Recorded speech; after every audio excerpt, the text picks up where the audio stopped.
अस्सलाम वालेकुम my YouTube family, welcome back to सब लोग बस भी जाफरी। कैसे हैं आप सब लोग? मैं उम्मीद करती हूँ आप सब ठीक ठाक होंगे। और आज एक बार फिर से मैं आप लोगों के लिए एक नए ब्लॉग के साथ हाजिर हूँ। और आज लेकर आ रही हूँ मैं रमज़ान ग्रॉसरी और उसकी ऑर्गेनाइजेशन, यानी रमज़ान की ग्रॉसरी। ऑब्वियसली टाइम मिल ही गया मुझे कि मैं जाके रमज़ान की ग्रॉसरी ले लूँ, क्योंकि रमज़ान का इंतज़ार सबको रहता है। और यकीन करें, बड़े तो बड़े, बच्चों को भी इस दफ़ा इतना इंतज़ार है रमज़ान का कि पूछे नहीं। यानी बच्चे भी बहुत ज़्यादा एक्टिविटीज़ प्ले करते हैं रमज़ान में, और वो हर एक्टिविटीज़ को करने में बहुत खुश होते हैं। यहाँ तक कि वो ये भी कह रहे हैं कि मामा इस हम पूरे रोज़े रखेंगे। तो बहरहाल, लेकिन रमज़ान की ग्रॉसरी लेने से पहले यहाँ पे मैंने लेने थे कुछ डेकोरेशन आइटम, जो कि मुझे बहुत मुश्किलों से मिलते हैं। मुझे हैरत है कि पाकिस्तान में रमज़ान के हवाले से डेकोरेशन आइटम्स बहुत कम है।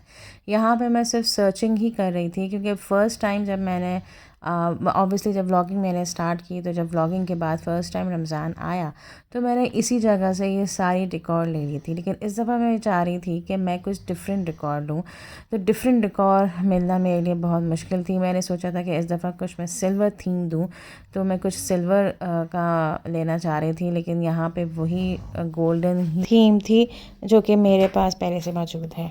हाँ, लेकिन इस किस्म की जो एलईडी लाइट्स, यानी ये वाली लाइट्स आप देख लेते हैं, यानी हैंगिंग लाइट्स ही इसको कहेंगे, या डेकोरेशन आइटम्स में डेकोरेशन लाइट ही कहेंगे, तो ये बहुत खूबसूरत आई हुई थी, चाहे वो गोल्डन हो चाहे वो सिल्वर हो। अच्छा, इसमें से जो डिफरेंट मुझे लगी वो सिल्वर लगी, तो वो मैंने फ़ौरन ले लिया। और कुछ एक दो गोल्डन भी मुझे अच्छी लगी थी, तो मैंने वो भी ले लिया। तो बहरहाल फिर हम आए सना सफ़ीनाज़ के बुटीक में, क्योंकि यहाँ से मुझे कुछ जोड़े लेने थे, वो भी अपने क्लाइंट के लिए। तो मैंने कहा कि अब अभी आई हूँ तो साथ साथ ये वाली भी शॉपिंग कर ही लूँ, वरना फिर कहीं टाइम नहीं मिलता, क्योंकि रमज़ान शुरू होने में सिर्फ 2 से 3 ही दिन रह गए थे। तो मैंने कहा जल्द से जल्द जो है वो यहाँ से भी मैं जोड़े लेके फ़ारिग करूँ अपने क्लाइंट के।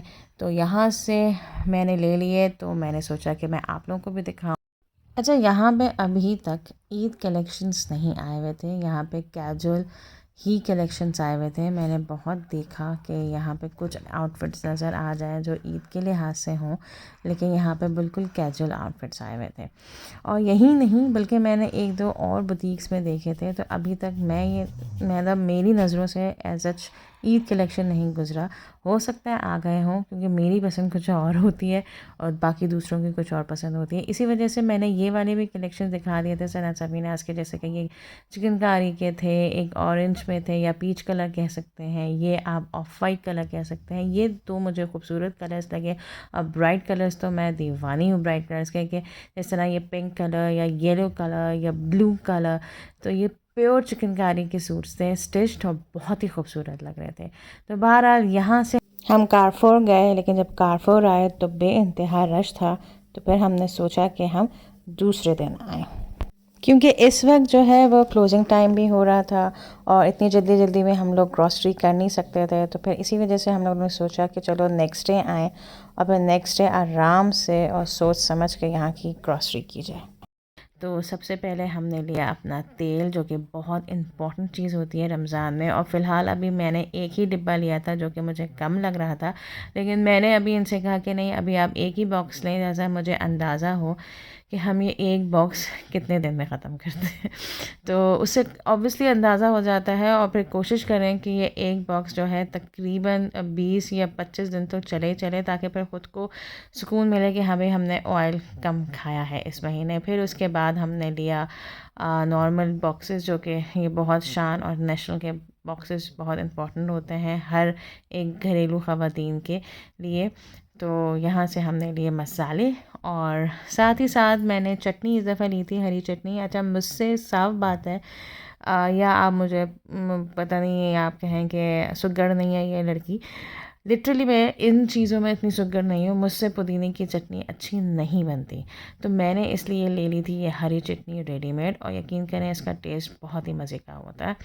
तो और एंड में हमने लिए थे खजूरें। खैर बहुत सारी चीज़ें नहीं थी, वो इंशाल्लाह मैं आपको घर जाके भी बताती रहूँगी और ऑर्गेनाइज़ भी करती रहूँगी कि मैं इन सारी चीज़ों को वक्त पे ऑर्गेनाइज़ कर दूँ, तो फिर टाइम की बचत हो जाती है। वरना अगर आपने वक्त पे ऑर्गेनाइज़ नहीं किया अपने किसी भी मंथ की ग्रॉसरी को, मैं सिर्फ रमज़ान की ग्रॉसरी की बात नहीं कर रही, यानी हर ग्रॉसरी को आप लोगों को वक्त पे ऑर्गेनाइज़ करना चाहिए। अगर आपने नहीं किया तो वो टाइम गया। अच्छा, यहाँ पे मैं इस दफ़ा फ़र्स्ट टाइम ये वाली ग्रीन टी लेकर आई हूँ। वैसे नॉर्मली हम लोग ग्रीन टी जो पीते हैं वो टपाल की ग्रीन टी पीते हैं, कभी हम लेमन पीते हैं, कभी हम हनी एंड जिंजर मैं लेती हूँ। लेकिन इस दफ़ा ये लिप्टन की रेड बेरीज़ की ग्रीन टी मैं ज़रूर लेकर आई थी। मैंने कहा अभी छोटा पैकेट ले लूँ, इसको सबसे पहले मैं टेस्ट करूँगी और उसके बाद अच्छी लगे तो मैं और लेकर आऊँगी, इसका बड़ा पैकेट लेकर आऊँगी। तो ये लिटरली इस दफ़ा मैंने ये ट्राई की तो ये बहुत मज़े की थी। और इस किस्म की ग्रीन टी का, यानी इस ये फ्लेवर की ग्रीन टी मैंने ट्राई की थी दुबई में अपने कज़न के यहाँ, तो वो बहुत ही मज़े की थी। तो ये उस जैसी तो नहीं है ऑब्वियसली, हाँ मिलती जुलती टेस्ट है, क्योंकि वो भी रेसबेरी का ही फ्लेवर था और ये भी रेसबेरी का फ्लेवर था। हाँ, आप कंपनीज़ को डिफरेंट कह सकते हैं। तो बहरहाल फिर हमने फ़ौरन जो है अपनी अपनी चीज़ें ऑर्गेनाइज़ की। मैं ये कह रही थी कि अगर आपने चीज़ें ऑर्गेनाइज़ नहीं की तो वो वक्त कभी नहीं आएगा, यानी वो टलता ही रहेगा आपका। तो इस वजह से मैंने जल्दी जल्दी जैसा जैसा हुआ, मैंने नमक, पत्ती, शक्कर जो है अपने उनकी जगहों में रखी, और जो चीज़ें ज़्यादा थी उनको फिर हमने रबर बैंड लगा के उसको फिर हमने फ्रिज के अंदर रख दिया। अच्छा, शक्कर जो है मैं हमेशा जो भी बच जाती है मैं कभी भी मैं बाहर कैबिनेट्स में नहीं रखती, चाहे वो सर्दियाँ हों चाहे वो गर्मियाँ हों, मैं हमेशा शक्कर को फ्रिज के अंदर रखती हूँ ताकि फ्रिज के अंदर चूटियाँ कभी नहीं आती हैं। और अगर आप कैबिनेट्स के अंदर इस तरह मैं रख दूँ तो हमेशा मेरे घर में चूटियाँ आ जाती हैं। पूरी एक दफ़ा तो यकीन करें हद ये हो गई थी कि बहुत ज़्यादा चूटियाँ इकट्ठा आ गई थी, तो बहुत ज़्यादा मुश्किल हो गई थी। तो बहरहाल यहाँ पे हम ऑर्गेनाइज़ कर रहे थे अपने बच्चों की फ़ेवरेट चीज़, मैगी नूडल्स, जो कि आई थिंक हर घर के बच्चों की ये फ़ेवरेट चीज़ होती है, यानी फ़ेवरेट स्नैक होता है। तो बहरहाल यहाँ पे मैं ले रही थी। वैसे ये कह दिया जाए कि ये मैगी नूडल्स जो है बहुत ज़्यादा खाना सेहत के लिए अच्छी चीज़ नहीं है, और आप लोग ये कहेंगे कि ये खुद लेकर आती है बच्चों के लिए और फिर यही कह रही है। कहने का मकसद ये है कि ये बहुत खाना it's not good for health, क्योंकि ये मुझे भी बहुत पसंद है, लेकिन मैं वंस इन अ वीक में खा लेती हूँ, मैं बहुत नहीं खाती हूँ। फिर उसके बाद आई थी बारी इस बास्केट की ऑर्गेनाइजेशन, और ये बास्केट मेरे लिए बहुत अहम है। वो इस वजह से क्योंकि ये वाली जो शेल्फ़ है, यानी अलमारी है, ये बिल्कुल मेरे चूल्हे के ऊपर ही है। तो यहाँ पे जितनी भी चीज़ें हैं वो मेरी सब ज़रूरत की चीज़ें हैं।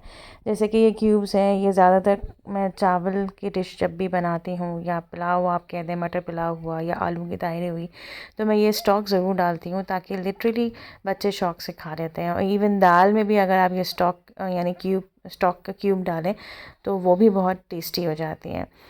मैं लेकर आ गई थी इस दफ़ा क्रीम। ये सेल अच्छी सेल लगी हुई थी क्रीम्स की, तो मैंने ये 3 ही क्रीम्स उठा रही थी, क्योंकि रमज़ान में ज़्यादातर जो चीज़ें बनती हैं इटालियन, क्योंकि मुझे बनाने का बहुत शौक़ है, जिसमें डिफरेंट रेसिपीज़ और पास्ताज होती हैं, तो उसमें क्रीम की ज़रूरत होती है। यहाँ तक कि आजकल जितने भी स्नैक्स भी बनते हैं, चाहे वो आप शावरमा कह लें या सैंडविचेस कह लें, तो उसमें भी अक्सर और बेशतर क्रीम की ज़रूरत पड़ती है। तो मैंने सोचा कि क्यों ना मैं क्रीम भी इस तरीके से उठा लूँ कि काफ़ी अच्छी प्राइस में मुझे यहाँ मिल रही थी।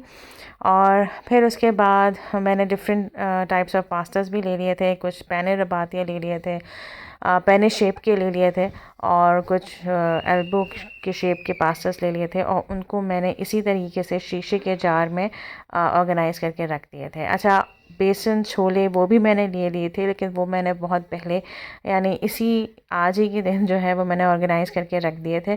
उसकी शूट करना मेरे दिमाग से एकदम से निकल गया था। और बेसन भी मैं जो हूँ वो फ्रिज के अंदर ही रखती हूँ, वो भी मैं कभी बाहर नहीं रखती। और जब से मैंने फ्रिज के अंदर रखना स्टार्ट किया है, मैं काफ़ी सालों से, यानी 4-5 सालों से मैं बेसन को फ्रिज में रखती हूँ, तो मेरा बेसन कभी भी ख़राब नहीं होता। तो सूजी हुई, बेसन हुआ, या खुले हुए मसाले हुए, ख़ासतौर पे शान और नेशनल के, वो सब मैं फ्रिज के अंदर रखती हूँ। और ये टिप दी थी मेरी भाभी ने कि आप इस तरीके से अगर आप फ्रिज के अंदर रखें तो यकीन करें आपके कभी मसाले ख़राब नहीं होते। वो तकरीबन महीने तो चलते ही हैं, और लिटरली वो महीने चलते हैं। मुझे कभी प्रॉब्लम नहीं आई कि मुझे कभी फेंकना नहीं पड़ा, ना बेसन को ना सूजी को। तो बहरहाल यहाँ पे फिर मैं उन दालों को रिफ़िल कर रही थी, यानी उनको कर रही थी जो कि ख़त्म हो गई थी मेरी बर्नियों में से। तो और दालें भी मैंने वही ली थी जो कि ख़त्म हो गई थी। जो थी मेरे पास वो मैंने नहीं ली थी जो ख़त्म हो गई थी, जैसे कि ये ऑरेंज वाली दाल। अच्छा, मुझे कभी भी इन पीली की और ऑरेंज दाल की जो है ना, मुझे नाम कभी तरीके से याद नहीं रहे। अब आप लोग हंसेंगे इस बात पे। ये तो मुझे मालूम है कि किसी एक को मूंग कहते हैं और किसी एक को मसूर की कहते हैं, लेकिन किसको क्या कहते हैं ये मुझे आज तक नहीं पता चला। हाँ, काली दाल यानी मसूर की दाल होती है, ये तो मुझे मालूम है। माश की दाल के बारे में पता है, चने की दाल के बारे में पता है, लेकिन मूंग मसूर में मैं हमेशा कंफ्यूज रहती हूँ।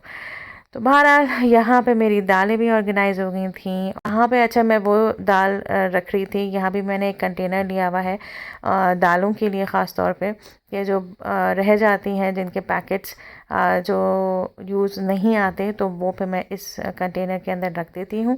और इसी तरीके से मैंने चावलों के लिए भी कंटेनर लिया हुआ था। अच्छा, चावल अभी फ़िलहाल मैंने नहीं लिए थे, क्योंकि चावल मैं जिस जगह से लेती हूँ वो दुकान बंद थी, तो वो इंशाल्लाह मैं नेक्स्ट डे लूँगी।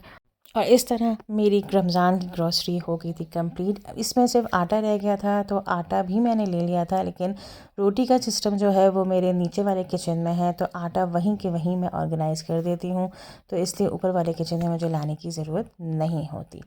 तो बहरहाल आई होप आपको मेरा ये वाला व्लॉग पसंद आया होगा, और यकीन करें हर व्लॉग को बनाने में बहुत मेहनत लगती है, और इंशाल्लाह रमज़ान में तो मज़ीद मेहनत लगेगी। तो मैं आपसे यही रिक्वेस्ट कर सकती हूँ, do subscribe, hit the bell icon and like and share it. Comment box में ज़रूर लिख दिया करें कैसा लगा आप लोगों को ब्लॉग, क्योंकि लिटरली आपके कमेंट से हम लोगों को मोटिवेशन मिलती है, यानी मुझको तो ज़रूर मिलती है।